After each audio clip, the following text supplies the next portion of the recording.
What is up, everybody? It's BMAX Bracketology, and I am back continuing the series of predicting every single college basketball conference tournament winner. Today, I got the American Athletic, the AAC, whatever you want to call it. So let's just get right into the bracket. The games are going to be played in Fort Worth, Texas, which you might want to look at a little bit now, which I just realized that. Games tip off Wednesday, March 12th, and then the championship is Sunday, March 16th on Selection Sunday. I always like watching the AAC championship on Sunday. It's kind of like, it's always normally a team that's going to be in the tournament versus the team that is going to be able to steal a bid. That's what it normally is. So I like it a lot. Love this conference. They added a lot of teams from the Conference USA recently. Good basketball teams too. So this conference is on the up, or they lost some teams, but they regained some of their talent with Memphis and Temple and stuff like that. But but they added some teams like that a lot. So let's just get into the games real quick. The first round matchup, we got the 12 seed Rice versus the 13 seed Charlotte. This Charlotte team doesn't really wow me a lot, and neither does Rice. They don't really do anything good, like defensively or anything, neither one of them. But Rice just has the more explosive offense, and they're just the better overall team. They got better players, better shooting. I like the 12 seed Rice to win this one. And then in the next matchup, we got the 8 seed Wichita State versus the 9 seed South Florida. Fun fact, Wichita State is now led by Paul Mills, who led Oral Roberts to the Sweet 16. So very solid coach here. And then South Florida has an interim head coach because Abdul Rahim passed away this year. Rest in peace. He was such a good coach, so young. He was going to be such a great coach for South Florida. Did a great job last year, but the interim stepped up, has done pretty well. Wichita State, I like this Wichita State team a lot. I think they're a little bit underrated. They got some really good players. They got some dogs in Ballard. I like Ballard a lot. Really, really good center. Washington and Bell, like those two a lot too. I just don't think that South Florida has the talent to keep up with Wichita State. I just think Wichita State is just more talented than South Florida, and sometimes you just have to look at that. So I'm going to roll with the 8 seed Wichita State to win this one. And then in the next match, we got the 5 seed Florida Atlantic versus the 12 seed Rice. Both of these teams don't wow you in any factor.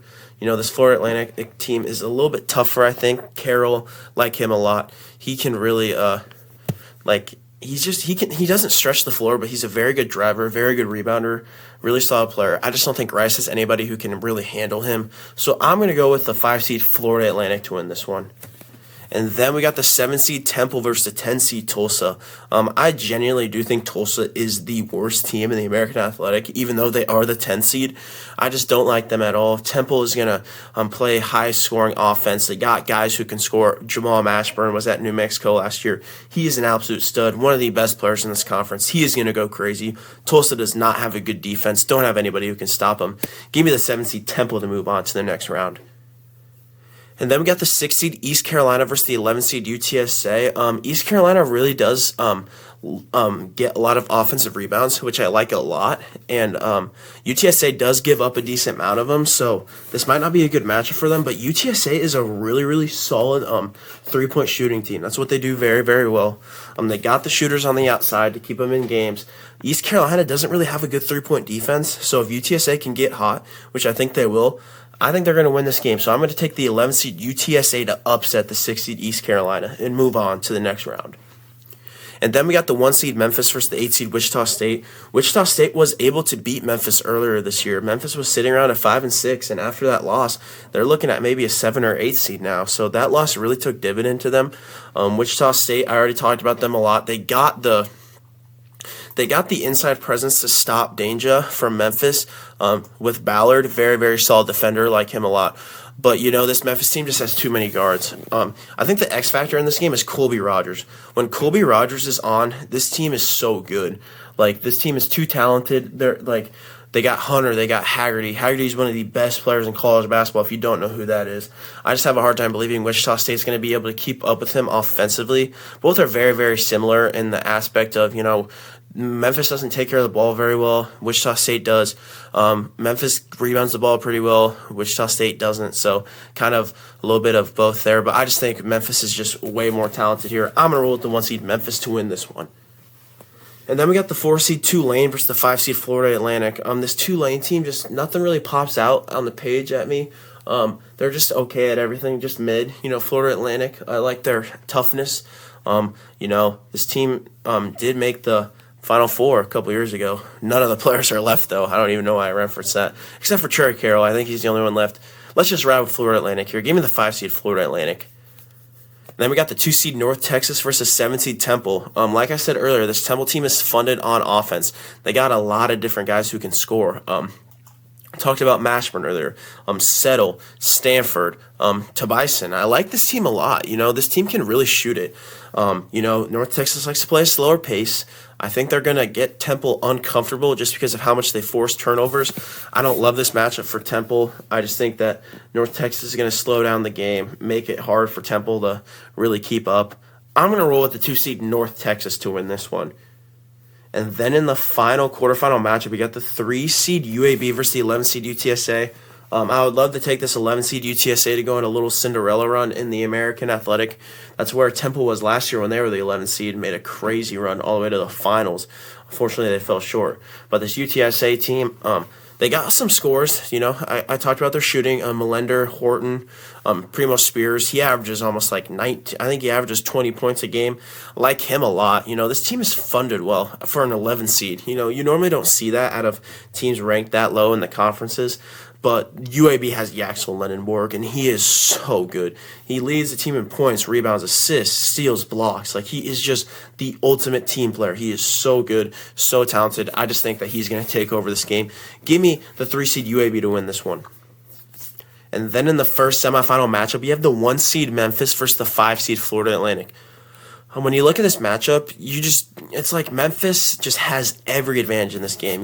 Florida Atlantic doesn't have anything on these guys. They take care of the ball a little bit better than them, but they don't force a lot of turnovers, so it's not really going to hurt Memphis at all. They're less talented. They don't shoot the ball as well. This Memphis team, I think they're going to coast through this one. Give me the 1-seed Memphis to go to the finals. And then in the next semifinal match, we got the 2-seed North Texas versus the 3-seed UAB. This game is going to be very, very good. I'm still not certain who to take here. North Texas is going to slow down the game. UAB is going to want to speed it up a little bit, get up a lot more shots. They're a very, very good shooting team.